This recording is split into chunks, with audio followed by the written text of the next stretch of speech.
Hi guys, what's going on, and welcome back to another episode of Total War Arena. So, first things first, just to say, this is obviously going to be the patch update video for the 3.1.15 patch. Unfortunately, I can't give you any background gameplay because the replay system is completely non-functional almost entirely at the moment. So I can't even do bad replays. And I'm just not capable of playing the game and talking to you about patch notes. It just won't happen.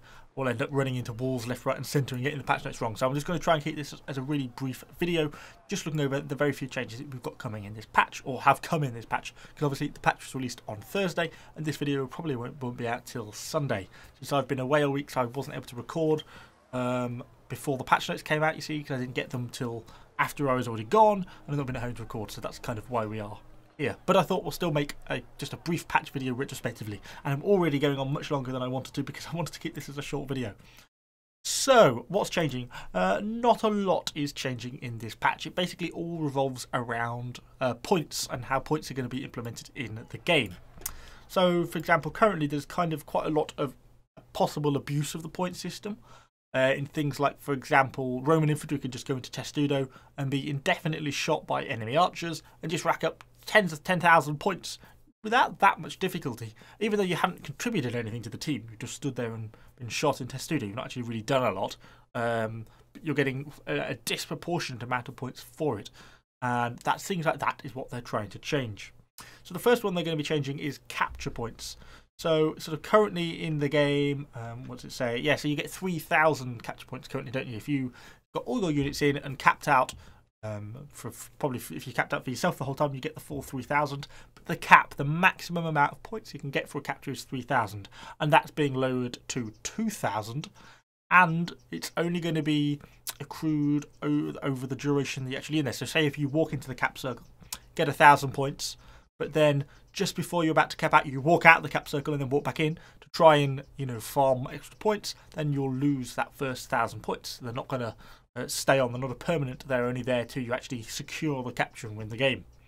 On top of that, you used to get 200 points per unit that was in the cap circle once the capture completed. And that's now going to be 100 points per unit. So there's quite a reduction basically in the total number of points you can get from capping out. Decap points are also going to be limited at 2,000, although as soon as you cause any decapping, of course, you get that permanently. So kind of a little bit different to capture points. So hopefully that makes sense. I think that's a good change.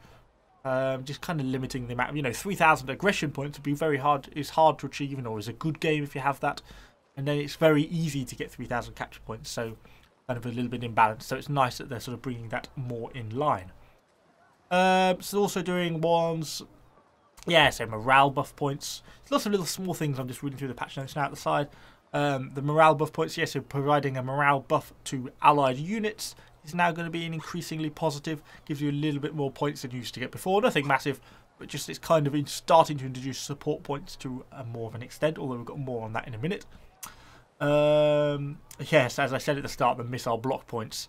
So as I said, my example was, you can go into Testudo as Romans and accrue 10,000 missile block points, defense points, just by being shot at by archers, which really shouldn't be happening because you'd never accrue that many aggression points. So it's kind of disproportionate.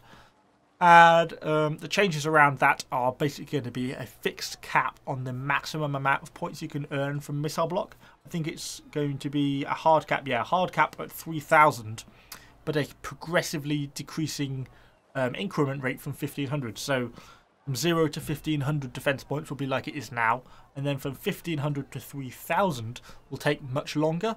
So the more, once you get to 2,000, you'll have to be shot twice or 3 times as many times to earn, say, 100 points as you would before, and then 4 times as high. So to get to 3,000 points is really being shot at an awful lot. And then once you hit 3,000, you hit that hard cap, and you can earn no more defense points. So that's a good thing. Stops kind of just one of those abuses that goes on. Kind of you see every now and then archers just aimlessly shooting at Romans just to accrue as many points as you can on the defense.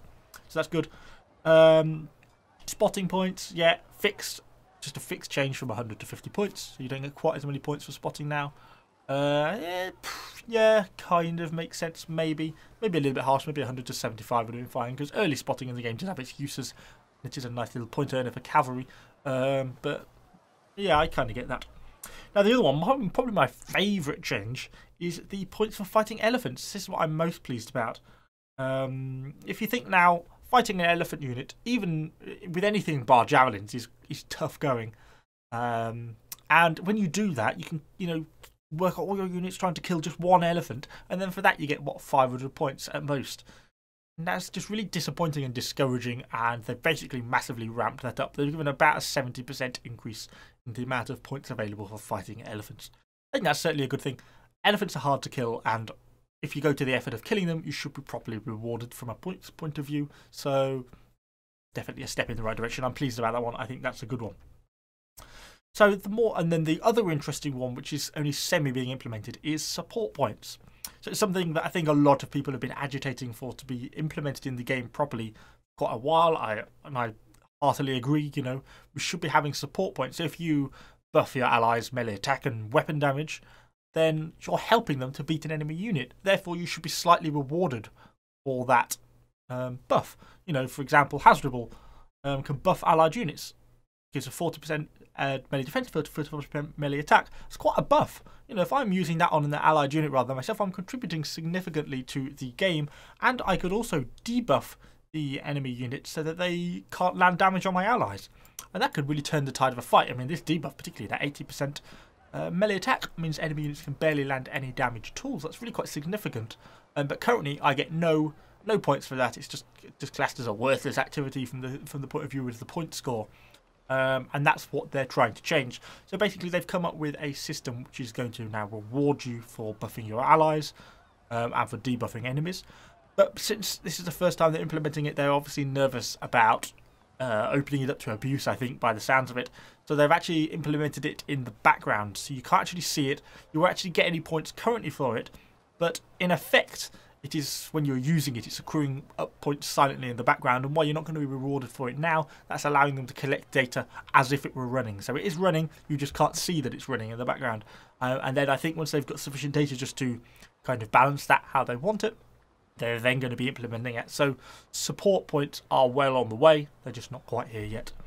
And that is pretty much anything, bar the one very annoying community bug fix at the bottom, which hasn't actually been fixed, that they said implement a fix for replays not showing the battle correctly. Well, the fact that we're sitting here in the home screen kind of proves that has not yet actually properly been implemented. They did put out a secondary post afterwards to say that it's still not working and they're working on a fix.